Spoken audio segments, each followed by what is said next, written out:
Hello, welcome to my channel. कैसे हैं आप? आशा करती हूँ स्वस्थ होंगे, मस्त होंगे और तंदुरुस्त होंगे। तो गाइस, कल का वीडियो थोड़ा आगे पूरा नहीं हो पाया था, तो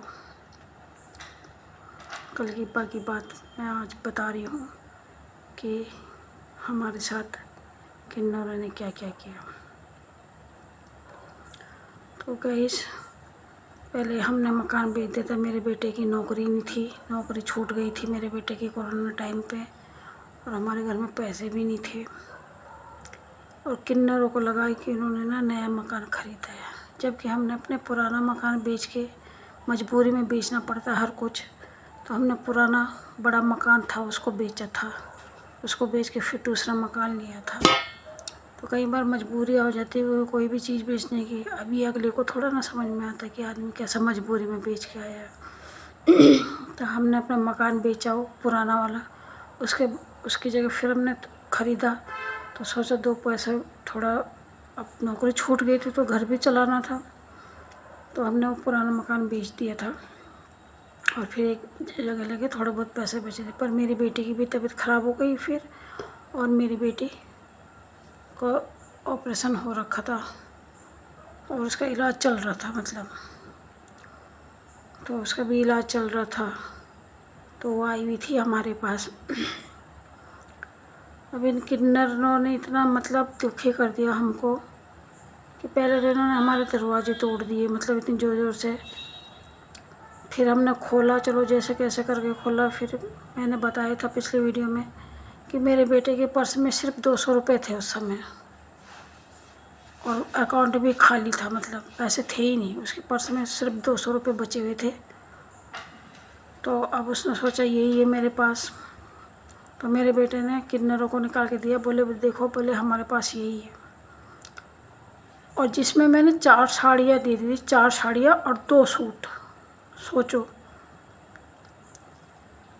क्योंकि उस समय मेरे पास पैसे नहीं थे, तो मैंने सोचा कि चलो भाई साड़ियाँ ही दे देते हैं, पैसों की जगह चलो इससे मैनेज कर लेंगे, कि चलो ये खुश हो जाएंगे तो इससे इनका मैनेज हो जाएगा।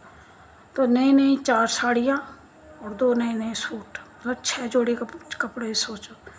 तो मैंने वो निकाल के दे दी, तो बोले नहीं हमें पैसे भी चाहिए। तो फिर मेरे बेटे ने अपने पर्स में से 200 रुपये थे उसके बेचारे पर्स में 200 रुपये बचे थे। मेरे बेटे ने 200 रुपये निकाल के दे दिए। तो मेरे बेटे के मुंह पे पटकती, हमारे मुंह पे पटकती, कहती भिखारी समझाए क्या हमको?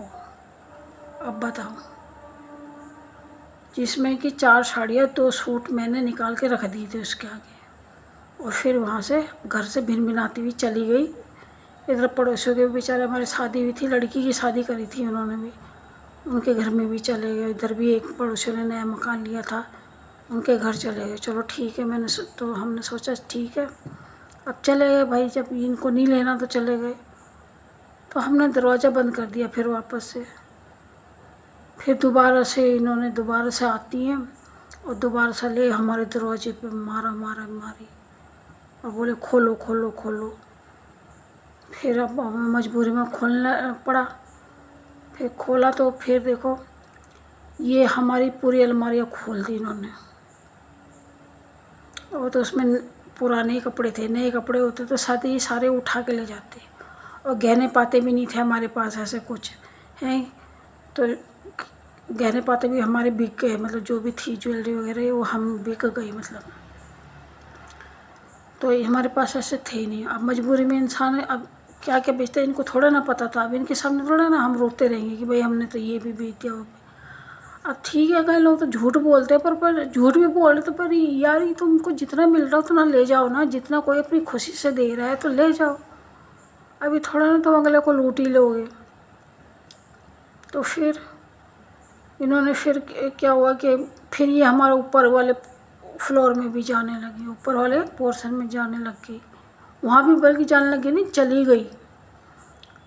तो वहाँ भी इनको कुछ नहीं मिला। फिर बोलती है, बोलती है तेरे कान में पहने हुए ना, कि बोले इनको निकाल के दे दे। और मेरे पास सिर्फ यही बचे हुए थे, मतलब अब मजबूरी में क्या करे, तो इंसान का बिक जाता है सब कुछ। कई बार ऐसी मजबूरियाँ परेशानी आती है ज़िंदगी में कि करना पड़ता है। तो मेरे कान में सब मेरे यही बचे हुए थे। तो मेरे को इनको वो बोलती इनको निकाल के दे, और मैं तो शायद देने वाली भी थी निकाल के, फिर पता नहीं इतने में इनकी दो और थी वो आ गई बाहर से। तो तब तक इनका ध्यान भटक गया मतलब। तो ऐसे करके तो मेरे कान के बच गए। बोलती तेरे पास अंगूठी वगैरह कुछ भी है सब दे। तो तब तक इनका ध्यान भटक गया, और ये मेरी बेटी तो रोने लग गई। फिर मेरी बेटी को भी इतना बुरा लगा कि मेरे भाई को हमारे सामने बद्दुआ दे रही है, गाली दे रही है, इतनी गंदी गंदी गाली दे रही है कि तेरा नाश हो जाए, ये हो जाए, वो हो जाए, और तू ऐसे कंगला रहे, वो रहे हैं, इस तरह की दे रही है। लेकिन मेरे तो गुरु महाराज जी हैं, तो मैंने कहा हमें तो गुरु महाराज जी के अलावा हमें किसी परवाह नहीं है। जैसे इनके गुरु होते ना और ये अपने गुरु की वो करते, तो ऐसे हमारे भी गुरु हैं। तो मेरे गुरुदेव का हाथ है हमारे सिर के ऊपर, तो इसलिए मुझे तो अब किसी से डर नहीं लगता। पहले तो लगता था। फिर ये ऐसे गंदे गंदा नहीं, तो अब बच्चे हैं भाई, अभी छोटे ही हैं, तो अब उनको तो डर लगता। बेटी भी डर गई मेरी, और बेटी तो मेरी रोने ही लग गई। फिर बाहर से एक दूसरी आती, फिर इनको लगा ना ये रोने लग गए, तो फिर इनको बोलती है मेरी बेटी को कि तू ना रो मत, तो रोएगी तो तेरे रोने से ना हम दुख पाएंगे। बोले कोई अगर ऐसा रोता है ना तो बोले हमको तकलीफ़ पहुंचती है, मतलब हम कष्ट में आ जाते हैं। तो मतलब तुम्हें मतलब अगले का कष्ट, अपना कष्ट दिख रहा है पर अगले का कष्ट नहीं दिख रहा है इनको। तो भाई तुम ही तो रुला रहे हो। फिर बोलती है कि भाई तू रो मत ऐसे वैसे। बोले अगर कोई हमारा ऐसा रोता है ना तो बोले हम लोगों के लिए अच्छा नहीं होता, अगर कोई ऐसा इनका वो रह जाता है। बोले हम तो दुआ देने आते हैं ऐसे वैसे, बोले है ना। अगली फिर जो दो थी ना वो थोड़ी पता नहीं उनको थोड़ी समझ आ गई, थोड़ी समझदार लग रही थी। तो वो दो फिर मेरी बेटी को चुप कर आई। तो मेरी बेटी बोले भाई तुमने मेरे भाई, बोले इन दोनों ने मेरे भाई के लिए ऐसे ऐसे बोला है, तो बोले इनसे बोलो वापस मेरे भाई को दुआ दो। मेरी बेटी रोने लग गई। जब मेरी बेटी चुप ही नहीं हुई, वो रोती रही। बोले इनको बोलो मेरे भाई को वापस मेरे भाई को दुआ दो, मेरे भाई के सिर पर हाथ रखो। बोले नहीं तो मैं फिर अगली ने हाथ रखा, फिर उससे भी बोला, उसने गलती मानी अपनी। फिर उसने वो मेरे बेटे के सिर पर हाथ रखा, फिर बोले जा खुश रहे ऐसे। तो हमारा कुत्ता भौंक रहे हो, कोई बाहर जा रहा है तो किसी को नहीं जाने देती बाहर, बस बाहर कोई नहीं आना चाहिए, बाहर रोड पर कोई नहीं जाना चाहिए, इसका राज है सब जगह। ये भौंकती रहती है जब देखो। चुप हो जा भाई। फिर गाइस जब मेरी बेटी ने बोला, मेरी बेटी रोने लग गई। फिर तब बोलती है हमको तकलीफ़ होती है। बोले हमारे ऐसे कोई वो रोते हैं ना, तो हम तो बोले हमारे जब बोले ये ग्राहक बोलते क्या बोलते, बोले पता नहीं क्या बोलते हैं ये। बोले जब वो फलते फूलते हैं तो उनके पीछे हम खाते। तो बोले तुम रो मत, नहीं तो बोले हमारे लिए अच्छा नहीं होता। अरे तो तुम दे क्यों रहे हो फिर बद्दा, जब तुम्हें पता है फलते फूलते, जब आदमी के पास होगा तो देगा भी ना खुशी से, जब होगा ही नहीं तो कहाँ से देगा। अब अगले तो मेरे को मजबूरी थोड़ा ना बताया। फिर मेरी बेटी ने बोला, फिर मेरी बेटी ने अपने हस्बैंड को फ़ोन करा।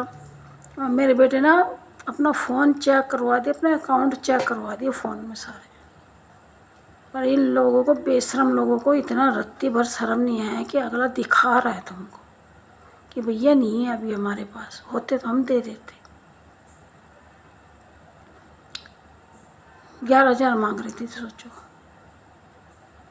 तो चलो हम 11,000 नहीं भी देते, 5,000 भी दे देते, पर देते तो सही अगर होते। तो मेरे बेटे ने दिखा दिया कि भाई देख लो, दिखा दिया। उसके बाद भी बेशरम लोगों को मतलब यकीन नहीं हुआ, मतलब माने नहीं लोग। फिर मेरे बेटे ने अपने हस्बैंड को फ़ोन करा, मेरे बेटे के हस्बैंड टूर पे गए थे।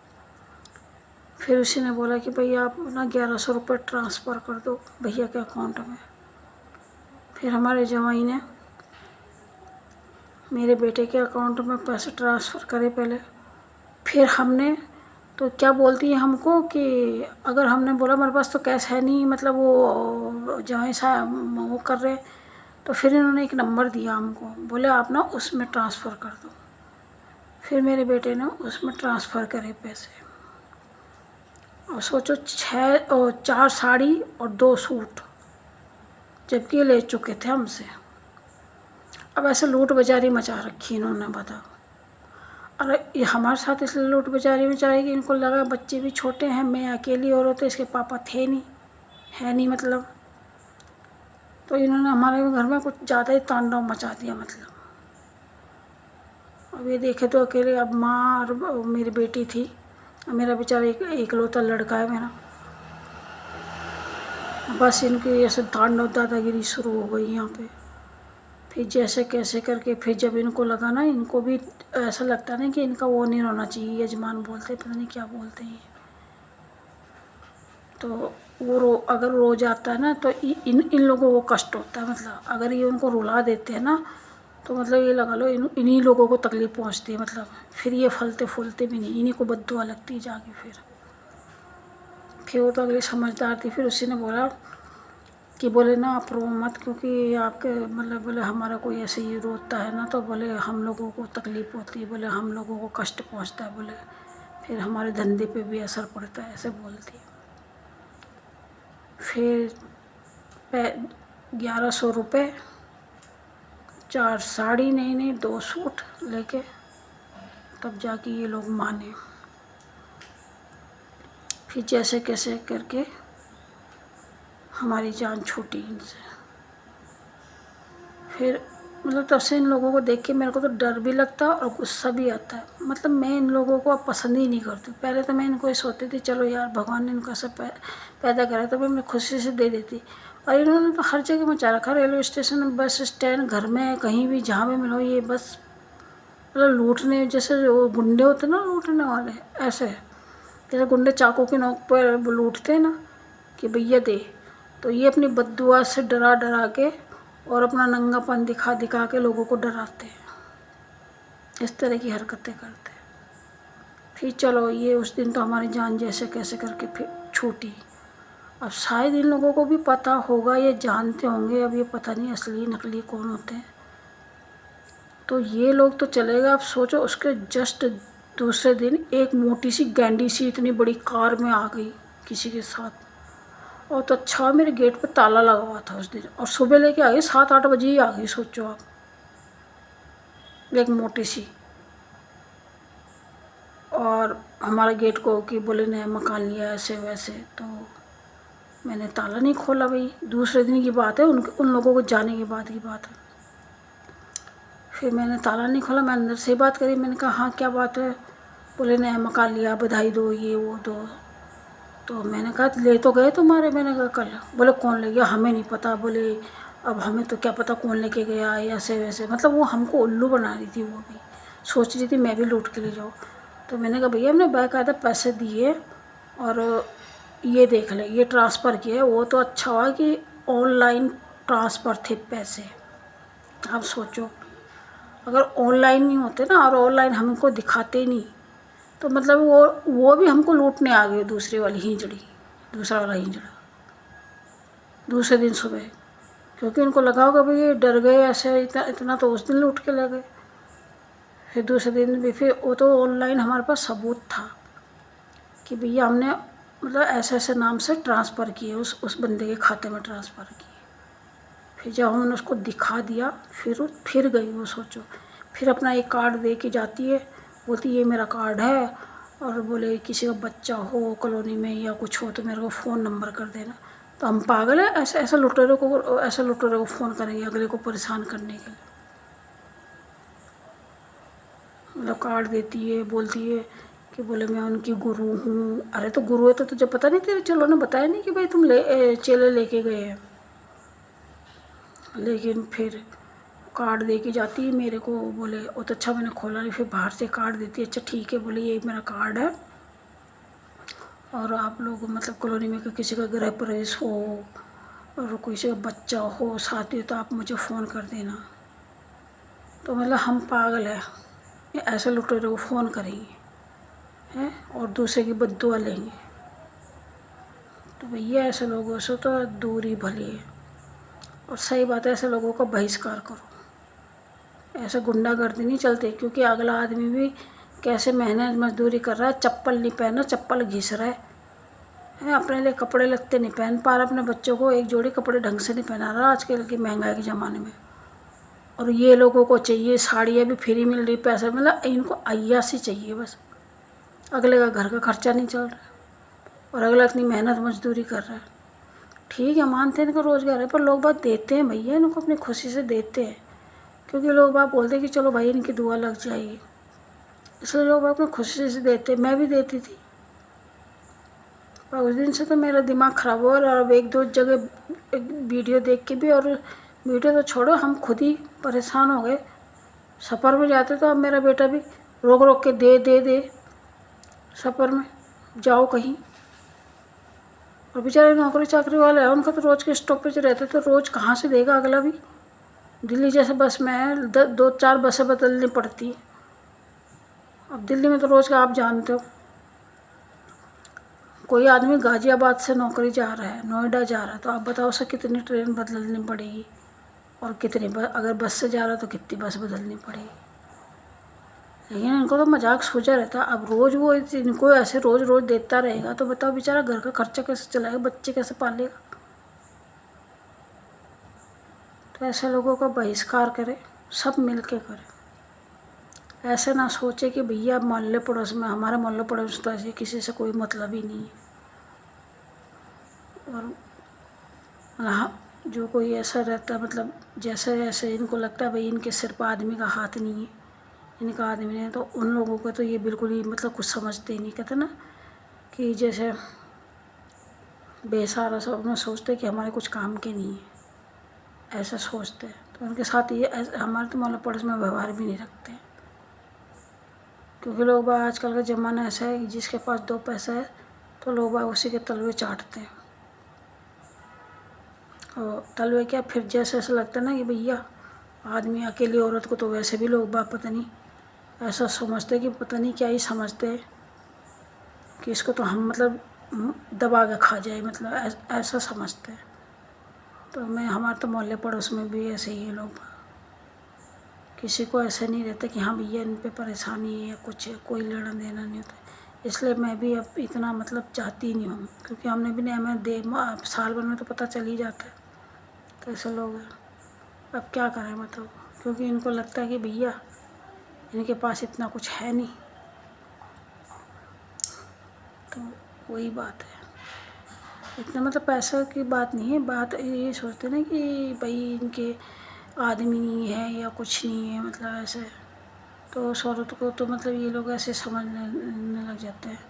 और बेटा है, अभी मेरा इकलौता बेटा है, अभी उसकी शादी नहीं, वो भी अभी मतलब शादी भी नहीं करी।